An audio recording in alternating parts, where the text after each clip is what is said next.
Assalamualaikum warahmatullahi wabarakatuh. Kembali lagi dengan saya Dwi Cahya Wulandari. Pada kesempatan kali ini saya akan mempresentasikan materi yang berjudul Pendidikan Berbasis Sekolah. Manajemen berbasis sekolah atau School Based Management dapat didefinisikan dalam menyerap sumber daya yang dilakukan secara mandiri oleh sekolah dengan melibatkan semua kelompok kepentingan yang terkait dengan sekolah langsung dalam proses pengembalian keputusan untuk memenuhi kebutuhan mutu sekolah atau untuk mencapai tujuan mutu sekolah dalam pendidikan nasional. Esensi dari MBS adalah otonomi dan pengambilan keputusan partisipasi untuk mencapai sasaran mutu sekolah. Otonomi dapat diartikan sebagai kewenangan atau kemandirian, yaitu kemandirian dalam mengatur dan mengurus dirinya sendiri. Jadi, otonomi sekolah adalah kewenangan sekolah untuk mengatur dan mengurus kepentingan warga sekolah sesuai dengan peraturan perundang-undangan pendidikan nasional yang berlaku. Kemandirian yang dimaksud harus didukung oleh sejumlah kemampuan, yaitu kemampuan untuk mengambil keputusan yang terbaik, kemampuan berdemokrasi atau menghargai perbedaan pendapat, kemampuan memobilisasi sumber daya, kemampuan memilih cara pelaksanaan yang terbaik, kemampuan berkomunikasi dengan cara yang efektif, kemampuan memecahkan persoalan-persoalan sekolah, kemampuan adaptif dan antisipatif dalam bersinergi dan berkolaborasi, dan kemampuan memenuhi kebutuhan sendiri. Banyak manfaat yang telah dapat dirasakan baik oleh pemerintah daerah maupun pihak sekolah yang secara langsung menjadi sasaran pelaksanaan. Hal ini karena dalam pelaksanaan program-program ini diterapkan prinsip-prinsip manajemen berbasis sekolah, mulai dari proses perencanaan, pelaksanaan, sampai dengan proses pelaporan dan umpan baliknya. Dengan kata lain, program-program yang dilakukan menganut prinsip-prinsip demokratis, transparan, profesional, dan akuntabel.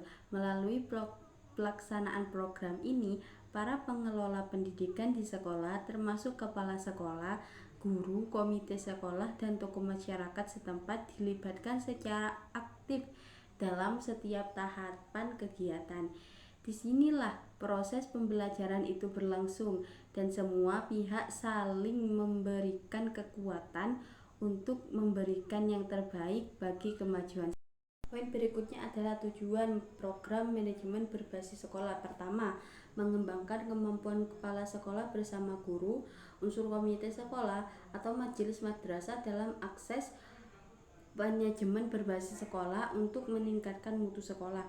2. Mengembangkan kemampuan kepala sekolah, guru, unsur komite madrasah, atau majelis madrasah dalam melaksanakan pembelajaran yang aktif dan menyenangkan baik di lingkungan sekolah maupun di masyarakat setempat.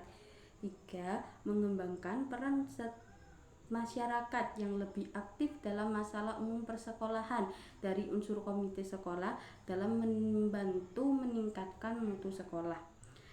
Poin yang ketiga adalah strategi. Strategi pengelolaan program dengan menggunakan pendekatan ini dapat ditempuh antara lain dengan langkah-langkah berikut.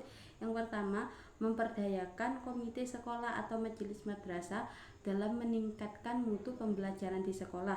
2. Memperdayakan unsur kabupaten atau kota, dalam hal ini instansi yang terkait antara lain Dinas Kependidikan, Badan Perencanaan Kabupaten atau Kota, Departemen Agama yang menangani pendidikan MI, MTS, dan MA, Dewan Pendidikan Kabupaten atau Kota, terutama membantu dalam mengkoordinasikan dan membuat jaringan kerja atau akses ke dalam siklus kegiatan pemerintahan dan pembangunan pada umumnya dalam bidang pendidikan.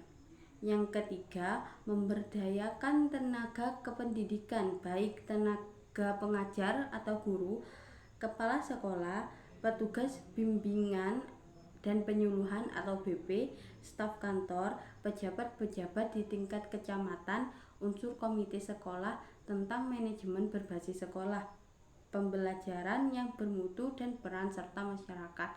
4. Mengadakan pelatihan dan pendampingan sistematis bagi kepala sekolah, guru maupun unsur komite sekolah dalam pelaksanaan peningkatan mutu pembelajaran. Yang kelima, melakukan supervisi monitoring yang sistematis dan konsisten terhadap pelaksanaan kegiatan pembelajaran di sekolah agar diketahui berbagai kendala dan masalah yang dihadapi serta segera dapat diberikan solusi atau pemecahan masalah yang diperlukan. 6.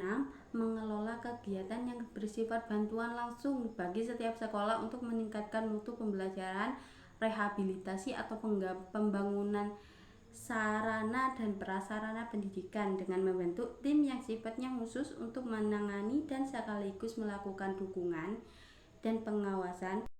Kesimpulannya adalah sistem pendidikan yang strategis dan tidak terbuka tidak membawakan kemajuan yang berarti bagi kualitas pendidikan pada umumnya.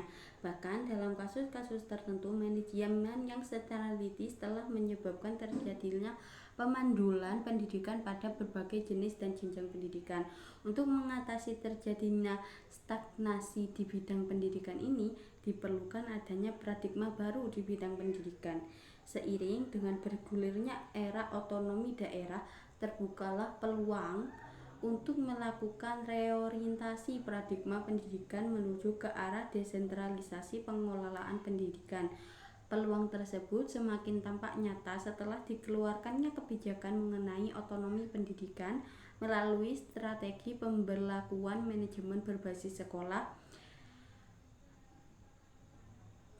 atau MBS. Bukan sekadar mengubah pendekatan pengelolaan sekolah dari yang sentralitis ke desentralitis, tetapi lebih dari itu, melalui MBS diyakini sekolah akan muncul kemandirian sekolah. Melalui penerapan MBS, kepedulian masyarakat untuk ikut serta mengontrol dan menjaga kualitas layanan pendidikan akan lebih